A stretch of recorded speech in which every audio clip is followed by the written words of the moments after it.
Šeimyninė istorija, kai prieš nesenai vykusias kažkurias kalėdas važiavo visa šeima, reiškia 3 mūsų vaikai, du jau su antrom savo pusėm, anūkai.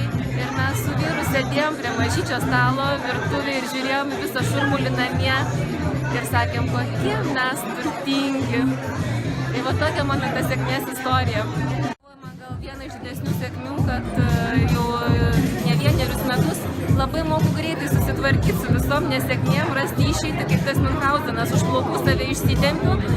Ir kur viso to išmokau, galvoju, jeigu ne šita kompanija, aš nebūčiau paskaičius tų knygų, nebūčiau sutikus tų žmonių, nebūtų buvę tų pokalbių ir aš tikriausiai po šiai dienai kaltinčiau aplinką, kitus, kad kažkas neįvyko, nepavyko. O dabar tiesiog viskas džiugina, iš tikrųjų, va dabar prasidėjo lietus, sako kiti, kaip blogai lyja, aš galvoju, blemba, faini lyja, tiesiog viskas džiugina.